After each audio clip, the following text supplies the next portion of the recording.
Mimi naitwa Mwalimu Clemens Chesa Mvango, ni mwalimu wa mkuu wa idara ya jiografia Michael Tarimo Sekondari. Kwa hiyo huwa tuna kawaida ya kuwafundisha wanafunzi kwa nadharia na kwa vitendo pia. Kwa hiyo hapa amekuja kwa topic inayohusiana na masuala ya hewa kwa ujumla na elements zake zote. Kwa hiyo hawa watoto wamejifunza darasani, kwa hiyo wanakuja kupata uzoefu hapa practically. Kwa hiyo lengo kubwa kwamba mtoto aweze kutafsiri hali ya hewa katika mazingira yoyote anapokuwepo, ili aweze kuhakikisha kwamba kama kuna hali ya hewa ambayo si salama, basi anaweza akajua kwamba namna gani anaweza akajikinga. Kwa hiyo tumekuja hapa Gongo la Mboto kwa ajili ya kutafsiri kile ambacho tumefundisha kule shuleni. Kwa kawaida Michael Tarimo ni sekondari ya serikali na inafanya vizuri sana katika mazingira yetu ya ukanda wa Kinondoni. Asante, karibuni tuweze kuendelea na taratibu nyingine kujifunza zaidi. Jina langu ni Zawadi Masudi, nimetokea katika shule ya sekondari Michael Tarimo. Tumekuja hapa Gongo la Mboto kwa ajili ya kujifunza kwa njia ya vitendo. Shuleni tumejifunza kuhusu mada ya hali ya hewa, lakini tumekuja hapa Gongo la Mboto kwa ajili ya kujifunza kwa vitendo. Asanteni.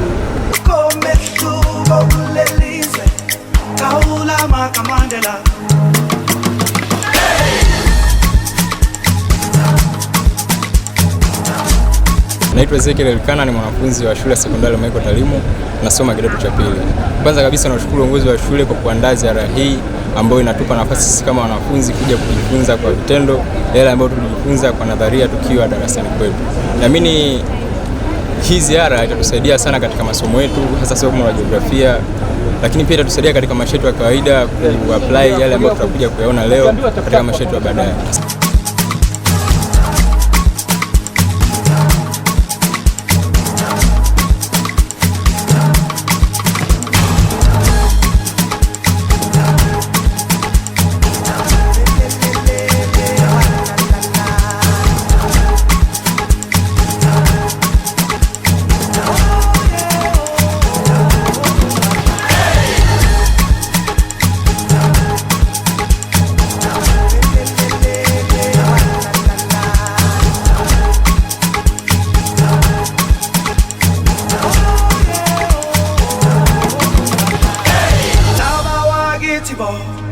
Kwa jina naitwa Ali Suleiman Musa, ni msimamizi wa kituo hichi cha hali ya hewa hapa Inia. Labda kwa kifupi tusitumie muda mrefu. Hichi kituo kazi yake ni kukusanya data kwa ajili ya kuandaa ripoti mbalimbali za hali ya hewa kwa ajili ya matumizi mbalimbali. Kwa hiyo hii ni zile tunaita initial data ndio zinapatikana katika kituo chetu hapa cha hali ya hewa. Kwa hiyo tunazipataje? Kuna vifaa ambapo vipo kwa ajili ya kukusanya data za hizo parameter kwa ajili ya kuandaa hizo ripoti. Kwa hiyo ili kuandaa ripoti lazima ukusanye data, na data zinakusanywaje? Zinapitia vifaa, tunarekodi katika form, tukitoa katika form tunakuja kuziandaa kama ripoti. Na tukishaziandaa tukai nazo, tunazituma kwa ajili ziende zikatumike sehemu mbalimbali kwa matumizi mbalimbali. Kwa hiyo nyinyi mmefika hapa leo, mtaona jinsi gani tunakusanya hizo data na kuandaa hizo ripoti. Kwa hiyo tutaona hivyo vifaa ambavyo vina rekodi hizo data. Tutaangalia jinsi gani yule observer ambaye anazikusanya hizo data kuzileta humu ndani kwa ajili ya kuandaa ripoti na jinsi gani ya kuzituma. Kwa hiyo yeye tunampa jukumu la kwenda kuwasimamia watoto katika enclosure ile ambayo mainly ni manya. Sawa eh? Kwa hiyo Asha utaondoka na kundi lile pale, alafu baadaye tutabadilishana. Sawa eh? Unaweza kaanza nao. Nimwambia mpaka saa 7 maximum. Maliza mapema itakuwa vizuri.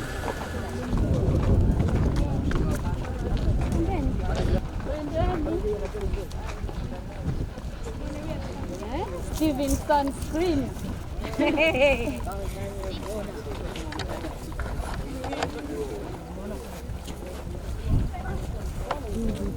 Habari za mchana. Natokea shule gani?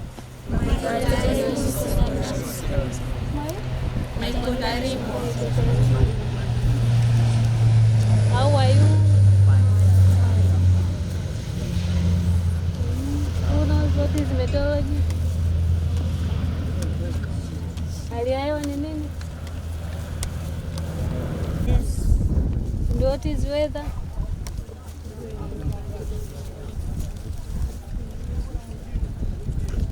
What is weather?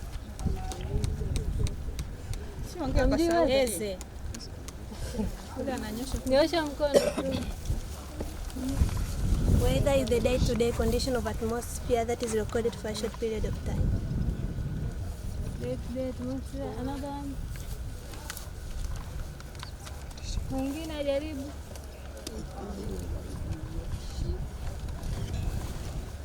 Day-to-day weather atmosphere recorded for a short period of time for a specific area in a given time. Are we together? Lazima useme kwa eneo maalum na muda maalum, au eneo fulani na muda maalum. Ndio maana tunasema weather ya Dar es Salaam na ya Kigoma ni tofauti, au tunasema hali ya hewa ya asubuhi ya Dar es Salaam na ya jioni inakuwa ni tofauti. Kwa hiyo lazima iwe kwa eneo maalum na kwa muda fulani au kwa muda maalum. What are element of weather? Okay, ziko nyingi element of weather. Meteorology has divided into 3 groups. Hali ya hewa imegawanyika katika magrupu matatu. We have agrometeorology, marine meteorology and aeronautical.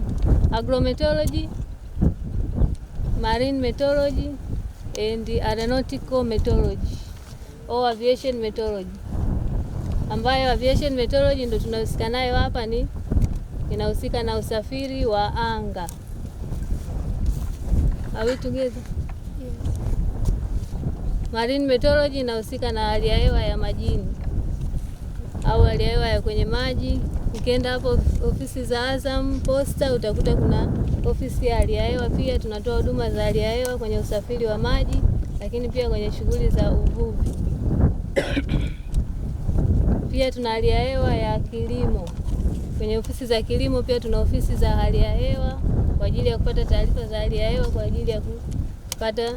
kwa ajili ya kufanyia shughuli za kilimo. Kwa hiyo maafisa ugani, mabwana shamba wanapata taarifa za hali ya hewa, ndio wanazipeleka kwa wakulima kwa ajili ya kufanya shughuli za kilimo kabla hawajaanza kulima. Tunaelewana? Tunavyotumia kupima parameters or element of weather. Kwa hiyo hapa sisi tunahusika na aviation meteorology au marine meteorology. Tunatoa huduma za hali ya hewa kwa ajili ya usafiri wa anga. Kwa hiyo ili ndege iruke inahitaji kujua upepo unaelekea wapi, unatokea wapi, joto ni ngapi, mawingu ya aina gani, yako height ya kiasi gani, level ya mawingu, visibility na parameters zingine. Tuko pamoja? Hiki kifaa kinaitwa standard evaporation fan. Standard evaporation fan.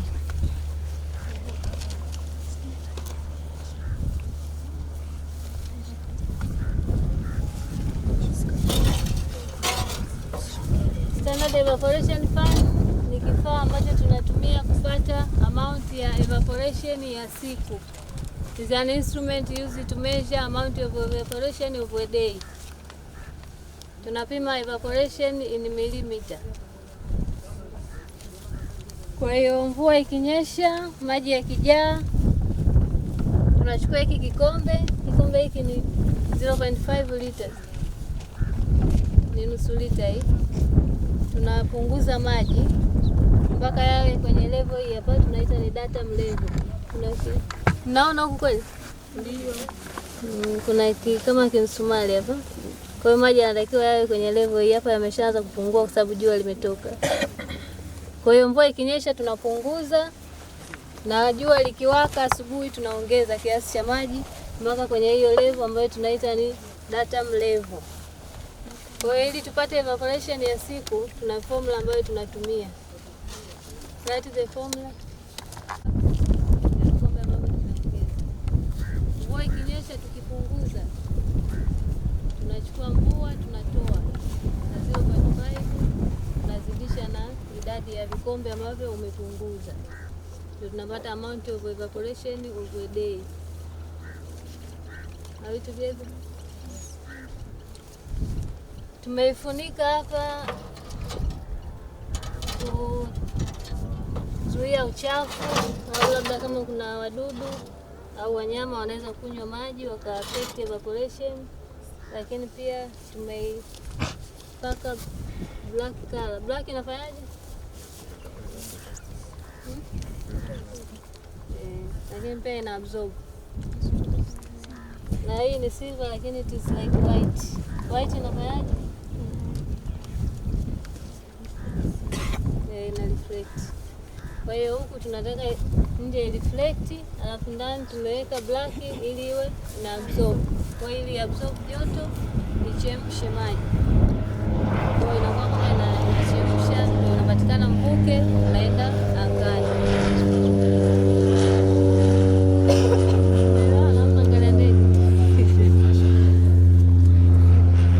Na tumeiwekea mabao kwa sababu chini kuna mionzi ya jua ikipiga chini kwenye ardhi inakuwa inatoa joto. Tunasema kama inapumua. Kwa hiyo joto linalotoka kwenye ardhi likigusa kwenye hii pan litachemsha pia maji, lita affect evaporation yetu. Kwa hiyo maana tumeweka hizi mbao kwa chini. Kwa hiyo joto linatakiwa litoke kwenye jua linalopiga humu lije huko kwenye hii black, ndio lipashe moto maji yaliyokuwa humu yaweze kupata joto na mvuke uende angani. Tunaelewana? Mwenye swali? Sema hiyo rangi nyeusi ndani ina absorb, si ndio? Afu rangi ya nje ina reflect. Sijaelewa kuhusiana nao ukoje. Kama ya ndani ina absorb afu hapa ina reflect. Kwa nini zipo zote mbili? Hii maana yake isingekuwa hii hapa joto la nje lingekuwa linaingia ndani. Kwa hiyo yani ndani ndio natakiwa kupata joto ili liweze kupasha haya maji ya ndani. Kwa hiyo ikipiga hapa mionzi ya jua ina reflect, maana yake joto halitaingia ndani.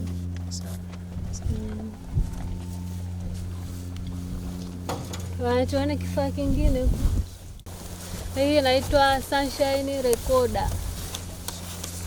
Sunshine recorder is an instrument used to measure duration of sunshine.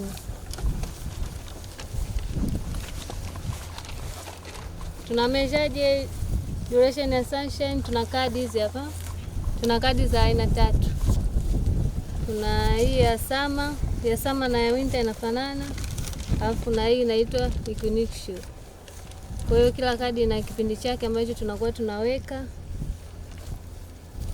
ili kupata hiyo duration ya sunshine. Kwenye kadi hapa kuna masaa. Kichumba hiki hapa kimoja ni 1 hour. Saa 12 asubuhi mpaka 12 jioni. Ndio masaa. Kwa hiyo ukikuta chumba kimechoma chote hapa hadi hapa, maana yake muda huo saa nzima jua liliwaka. Kwa hiyo jioni tunaweka kadi, tunatoa ile ya jana. Alafu asubuhi mtu akiingia zamu anafanya calculation ili kupata hiyo duration of sunshine of a day. Kuna kifaa kinaitwa sunshine scale ambacho tunatumia kupima hapa kupata hiyo duration. Kwa hiyo tunaweka kadi, tunafungua kinani hapa.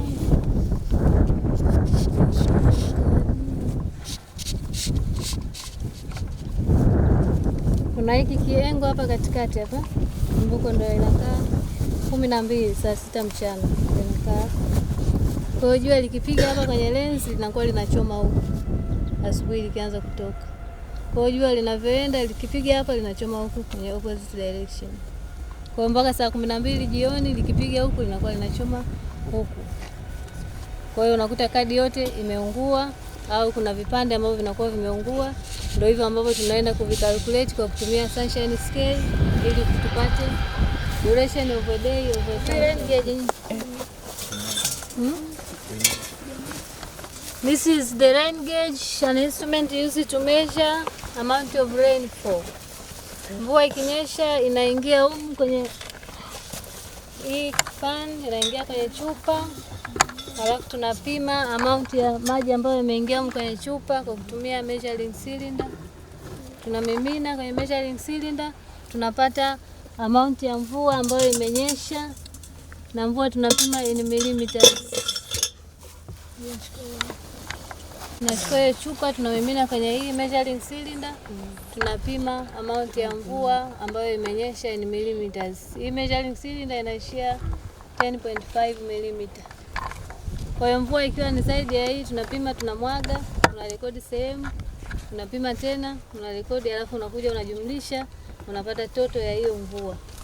Tunapima mvua kila baada ya masaa 3. Kuanzia saa 9 usiku, saa 12, saa 3 asubuhi, saa 6 na kuendelea. Kwa hiyo mvua inapimwa kila baada ya masaa 3. Baada ya hapo tunaandaa ripoti, tunatuma makao makuu ya utabiri wa hali ya hewa Ubungo Plaza. Tunaangalia utabiri wa hali ya hewa. Tunapata utabiri wa hali ya hewa wa siku, wa wiki, wa msimu, wa siku 10 na matumizi mengine ya taarifa za hali ya hewa. Kama unahitaji kufanya research, data zinapatikana ofisi za hali ya hewa Ubungo Plaza. Unaelewana? Tunasema tunapima mvua ni nini? Tunapima mvua ni millimeters, tunapima mvua kila baada ya masaa 3. Kifaa cha kupima mvua kinaitwaje? Mvua ikinyesha inaingia yenyewe humu, inajirekodi yenyewe na inatuma data kwenye kompyuta kule ndani. Hii inaitwa automatic rain gauge, lakini pia inatumia solar power. Kwa hiyo hapa mtu aje kupima, mvua inajipima yenyewe na inatuma data. Inaitwa automatic rain gauge. Kwa hiyo inafanya kazi kama ile, lakini hapa ni automatic, sio manual. Unaelewana? So this is rain gauge but it is automatic. Kwa hiyo inapima mvua ni millimeters. Hii mvua ikinyesha tu inakuwa ina rekodi yenyewe, haisubiri masaa 3.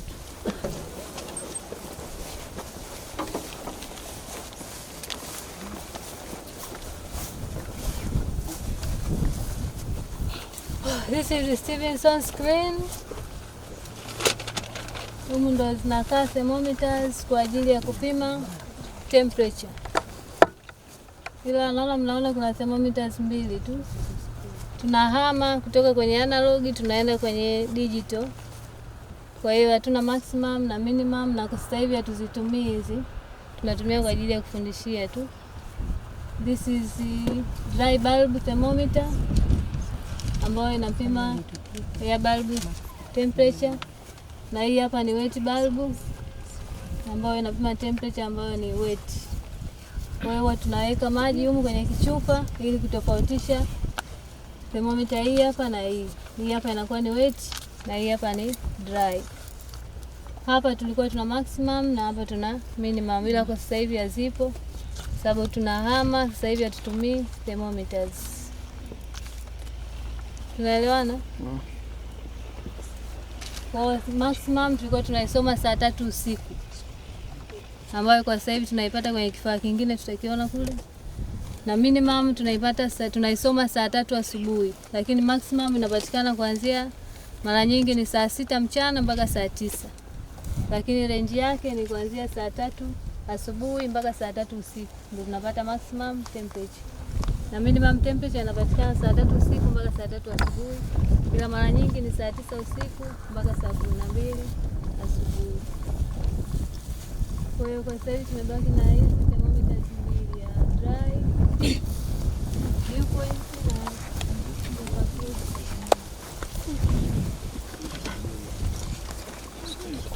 kuna kifaa hiki hapa kinaitwa humidity and temperature transmitter, au kwa kifupi kinaitwa HMT. Kwa hiyo hiki kifaa ndio kinatupatia dry temperature, wet temperature, maximum, minimum, relative humidity na vapor pressure. Kwa hiyo kwa sasa hivi tunatumia kifaa hiki hapa. Kwa hiyo kina rekodi hapa data, alafu kinatuma kule ndani. Kuna kompyuta mkienda mtaiona, ina display data za temperature, relative humidity, maximum na minimum.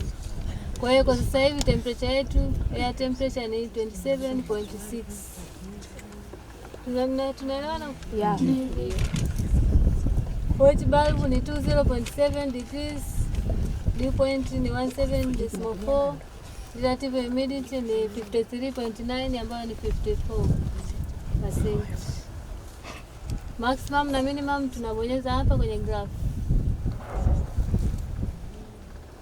Bonyeza kwenye graph hapa ukitaka kujua maximum labda ya jana. Utaangalia tarehe hapa.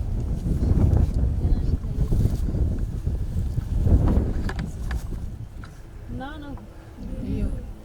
Na ili kupata minimum tunaangalia sehemu ambayo imepita. Graph ambayo imechora chini. Lakini lazima uangalie zile range. Tumesema maximum inapatikana kuanzia saa 3 asubuhi mpaka saa 3 usiku. Na minimum temperature kuanzia saa 3 usiku mpaka saa 3 asubuhi.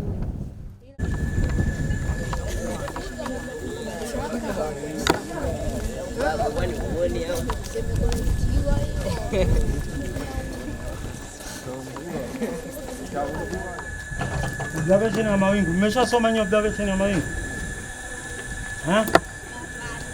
Hamjasoma. Lakini mkitembea hivi mnaona juu kuna mawingu.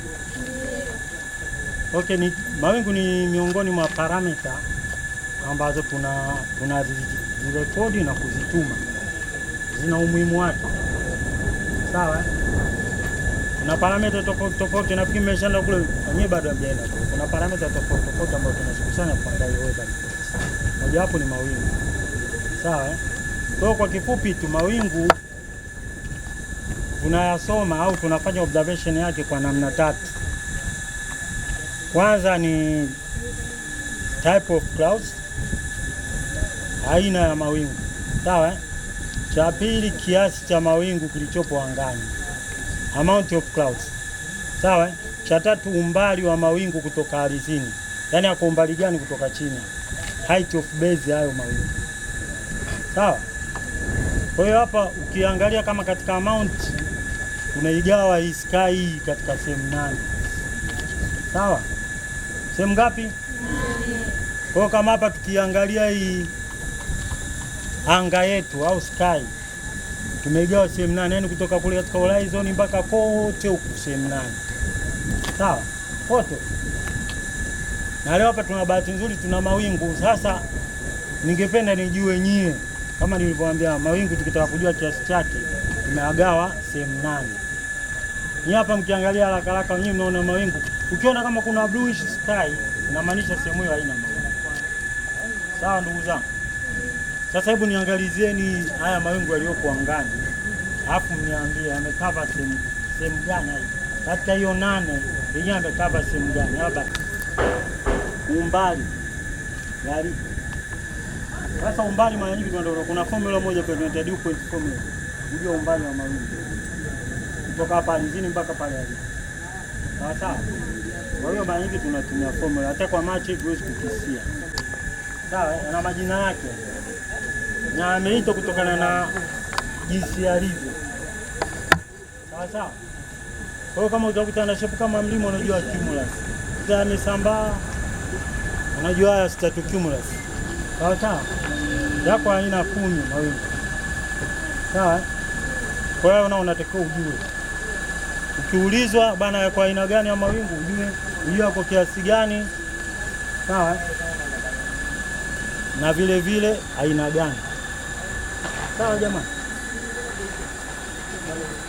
Tumeelewana? Hiyo ni mabrief kidogo kwa sababu hamjui mawingu.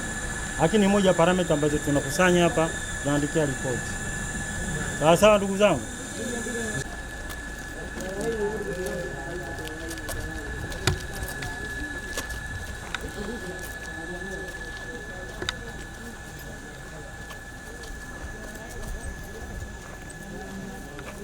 Kuna vifaa vya namna mbili. Sawa? Tunaita sisi manual na automatic. Au tunaita analog na digital. Sawa? Kusema manual ni vile ambavyo vinatumika mpaka mtu akasome aandae. Sawa? Alafu kuna automatic. Umeelewana?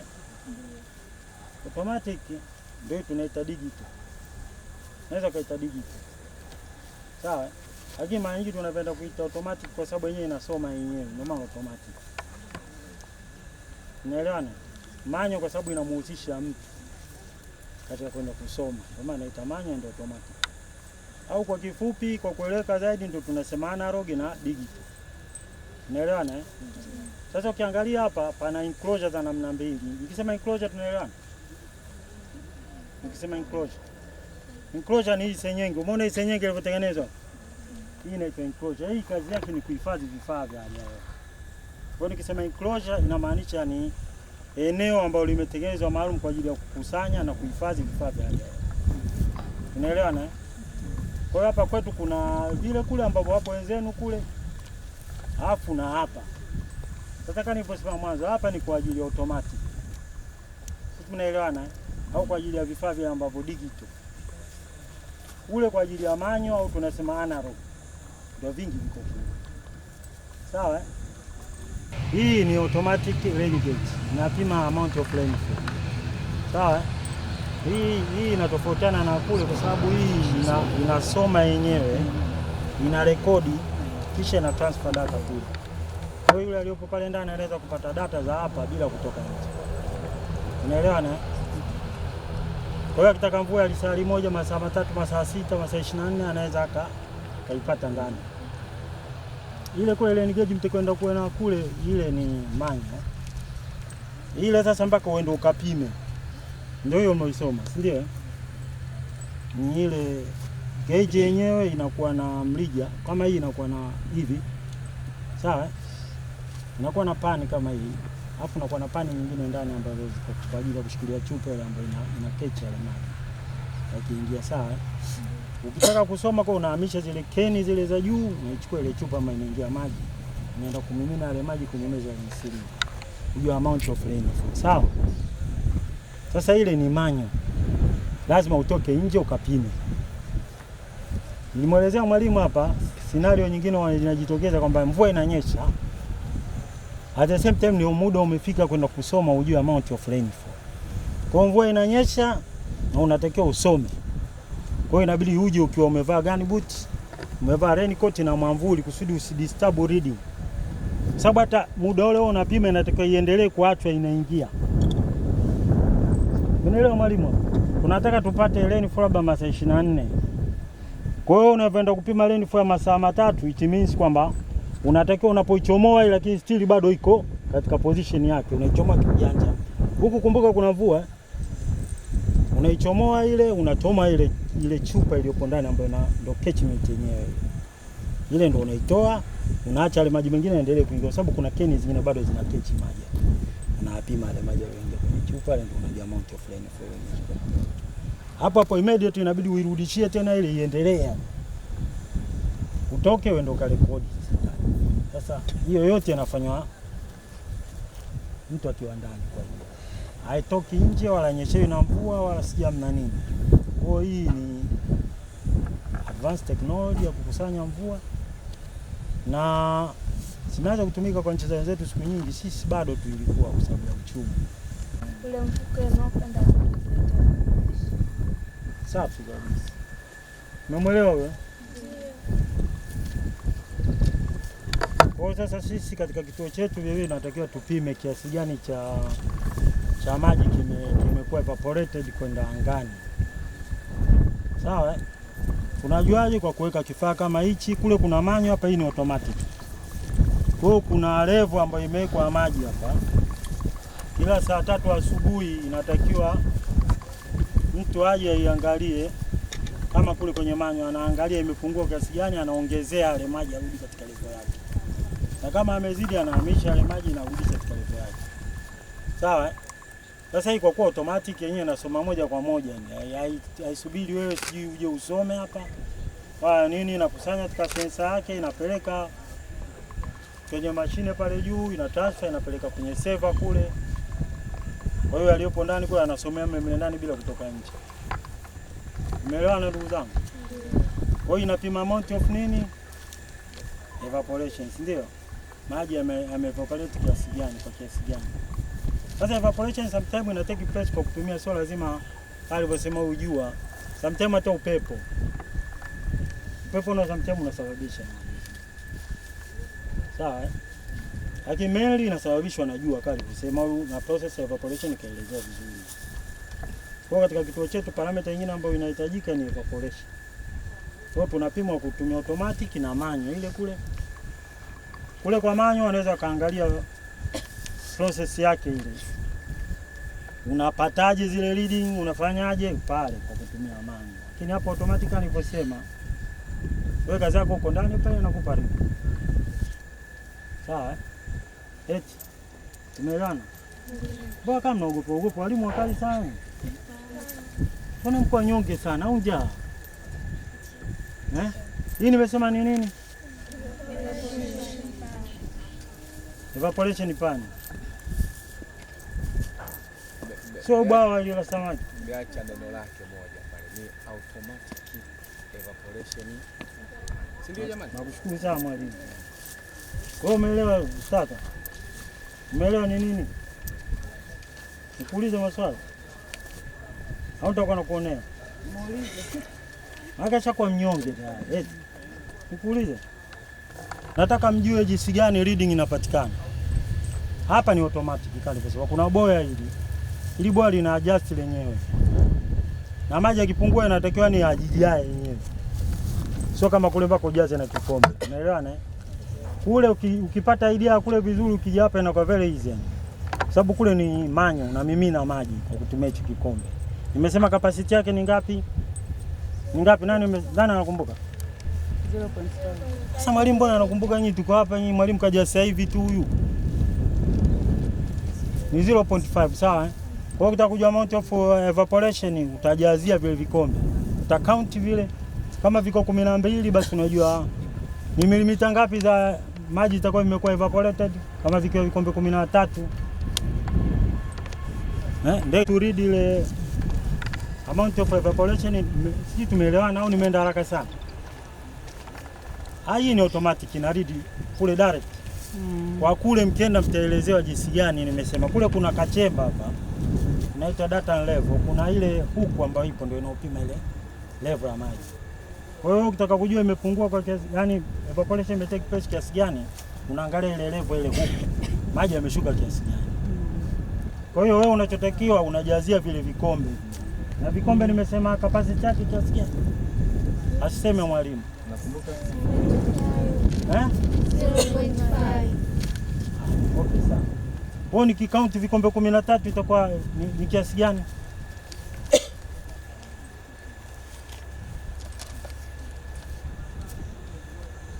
Niyo si natoa kichwani kila form 2, form 1. Kwa majina naitwa Koleta, ni observer on duty wa siku ya leo. Kwenye humu ndani mnapopaona ni sehemu ambapo ndo tunatuma weather report zetu baada ya kuobserve nje. Simshatoka kule enclosure. Kwa kule tukishachukua baadhi ya data kama mlivyofundishwa kule, tunakuja hapa kuziripoti. Tukienda kule tunaenda na kitabu kinaitwa observation slip. Hii observation slip pale kwa kule nje kwenye ambapo kuna vifaa ambavyo ni manyo, huwa tunachukuaga mvua na kuna sensor kule. Mmeshaenda kule kwenye Stevenson screen. Mnaona kuna sensor ambayo inaitwa hamjina enclosure. Ili kundi na huku nje. Okay. Mkishaenda kule kuna sensor inaitwa HMT, ndio huwa ina sense temperature and humidity. Lakini huwa inakuja kudisplay hapa kwenye hii laptop. Kwa hiyo kidisplay hapo tunasoma temperature ambayo ni air, wet, dew point na relative humidity. Kwa hiyo tunakuja tunaziweka kwenye observation slip yetu. Baada ya hapo nje tunachukua pia na mawingu. Si unajua kuna aina ngapi za mawingu? Mangapi? 9 hadi 10. Hayo mengine majia tu yataje kwa sababu hatuyatumii sana. Hapa Tanzania tujiona nimbo stratus miaka mingi sana. Kwa hiyo mara nyingi tunatumiaga ni stratus, stratocumulus, cumulus, cumulonimbus. Cumulonimbus unajua ndio inaita radi. Tunatumia altocumulus, altostratus. Tuna nimbostratus ambayo hatujapoti ni miaka huko baba yangu miaka mingi sana. Tuna cirrus ambayo ndio high clouds, kuna cirrostratus na cirrocumulus. Hao ni mawingu ya juu kabisa. yanafika zaidi ya 20,000 na kwa hiyo ukishaangalia nje mawingu, aina mawingu pia yana kodi zake. Kuna kodi kwamba kwa mfano ile pale ni Stratocumulus type 5 then una report.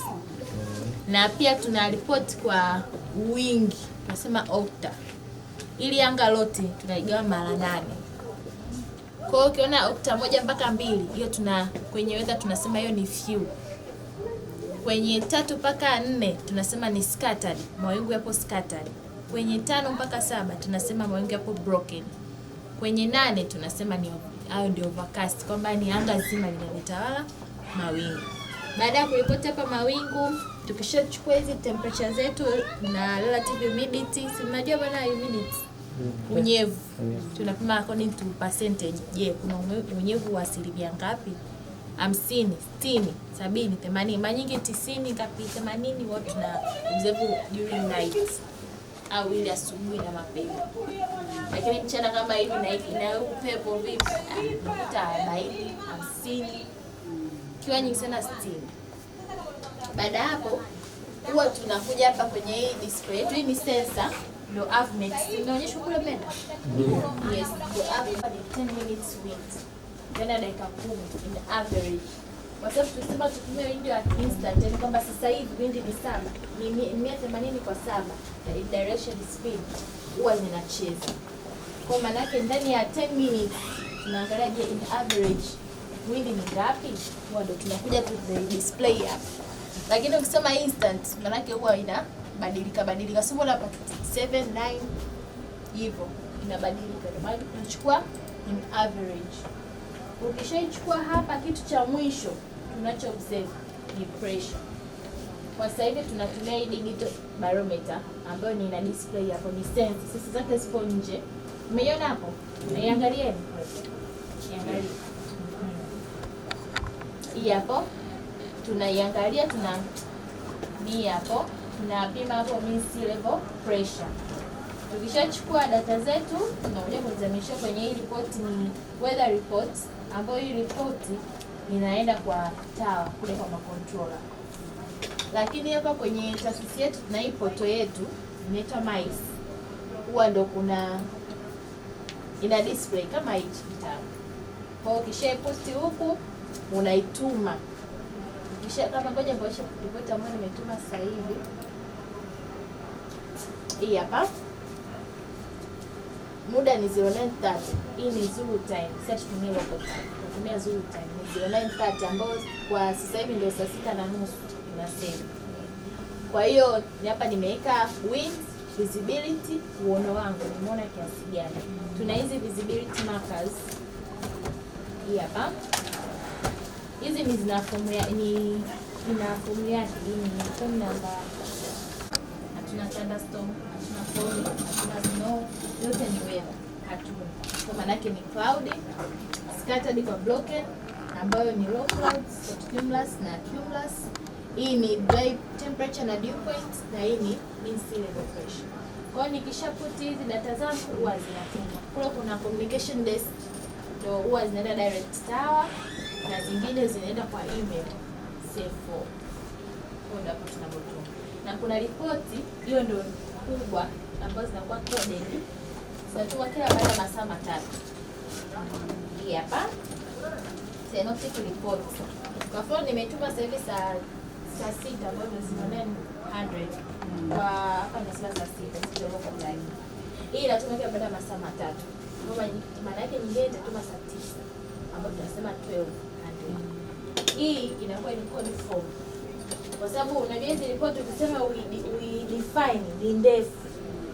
Kwa hiyo tunaandika kwa hizi namba ambazo ni code form. Kwa mfano hii 3 inasema kwamba hii precipitation hapa hatuna. Ni boss section. Kwa mfano hapa hii code ndio inaeleza in neither section 1 or 3 precipitation amount emitted, kwamba hakuna. Kwa hiyo tunatumia tukisha observe tunakuja huku tunaiweka in code form, then tunaituma kwa email. Kwa hiyo tunatuma kwa email. Hapa. Hii hapa report yangu nimetuma. Mimi nilikuwa na swali hapo. Pale muda ulisema visibility. Ukauzungumzia kwamba tawa. Sasa naanza pa visibility. Tawa unaionaje? Visibility maka PSSF kilomita 10 unaiona ukitoka nje. Ukitoka nje hapo. Visibility zote unaziona. Bangulo, kwa mfano ile milima kule. Si unaiona? Ile pale ina kilomita 10.2. Kwa hapa tawa unaionaje? Tawa unaiona, sisipo kule majengo. Tawa hii hapa au tawa kule? Ya kule PSSF. PSSF. Kuna majengo hapo pacha. Kutoka ziko nje. Kuona zi observe kabisa.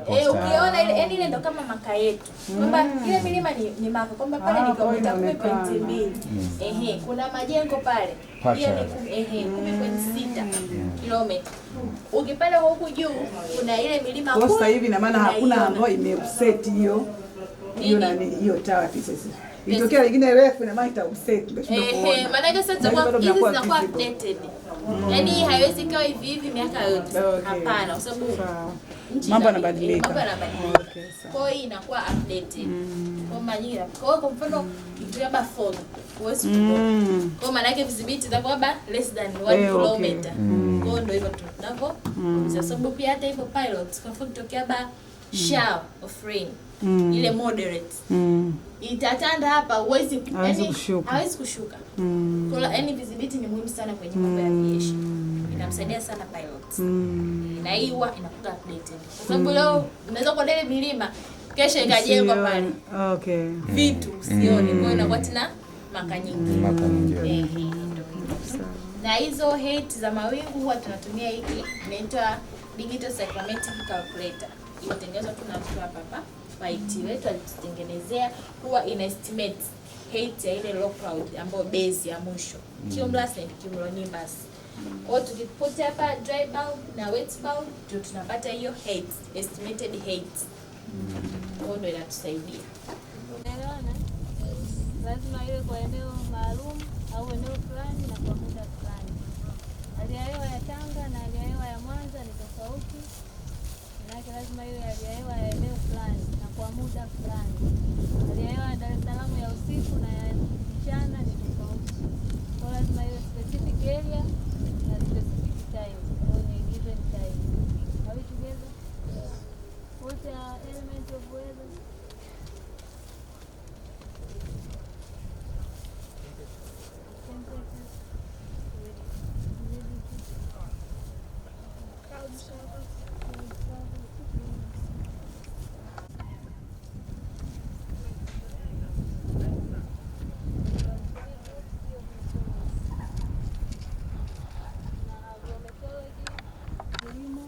Ambayo ni agrometallurgy na tuna hali ya hewa ya kwenye maji au ya majini ambayo ni marine meteorology.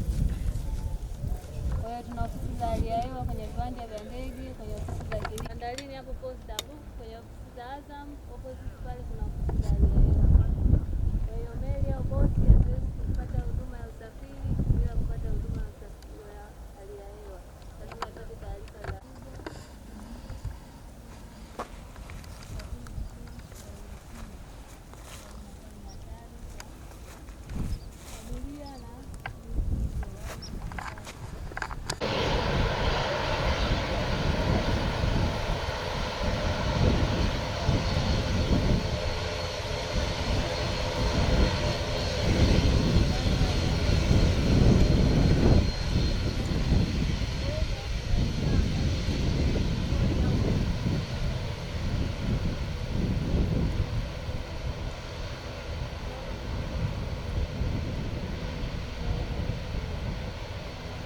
Zoea.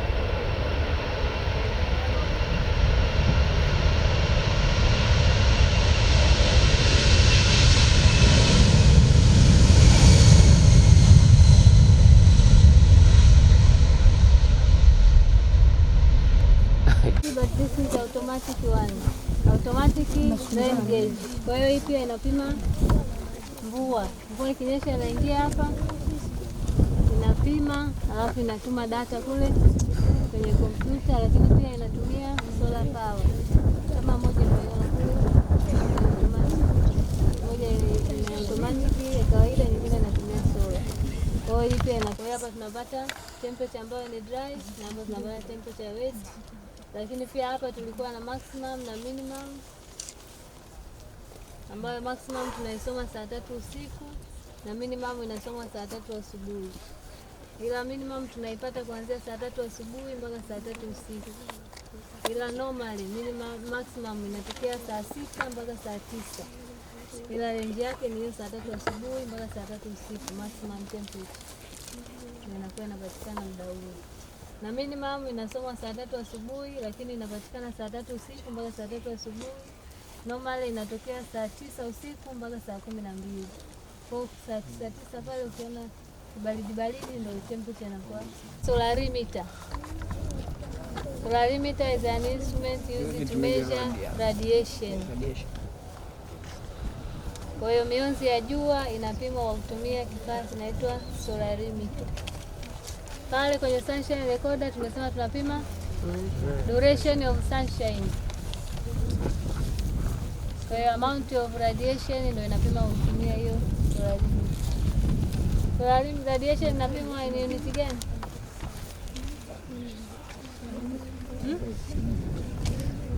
Tunapima radiation kwa unit gani? Joules per kilogram au kwenye watts. Ndio tunapima mionzi ya jua.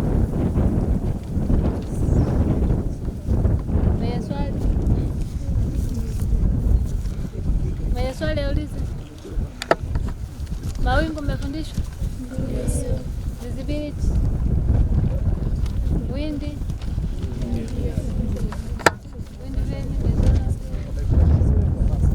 Na paramita nyingine inaitwa visibility. Visibility ni uwezo wa macho kuona. Yaani macho yako yanaona mpaka wapi. Ability of the eye to see. Kwa hiyo rubani anapopewa ripoti lazima apewe visibility ya uwanja, anaona mpaka wapi. Kwa hiyo tuna visibility markers ambazo tunazitumia kupata hiyo visibility. Mojawapo ni kule kuna milima kule, milima ya Bangulo. Kule kwenye rada ya hali ya hewa kule. Kutoka hapa kwenye station mpaka kule ni 10.2 kilometers. Na kutoka hapa mpaka magorofa ya mjini pale ni 10.6. Na hapa katikati ya terminal 2 na terminal 3 kuna mnara hapo. Na sasa kweli kutoka hapa mpaka pale ni kilomita 1.6. Kwa hiyo tuna hizo markers au points ambazo tunazitumia kupata visibility. Kwa hiyo kuna siku kunakuwa na ukungu, fogi au mvua inakuwa kubwa inapunguza visibility. Kwa hiyo rubani anapewa taarifa kwamba visibility imepungua. Kuna muda uwanja unakuwa uonekani, kwa hiyo anakuwa hatakiwi kutua wala kuruka.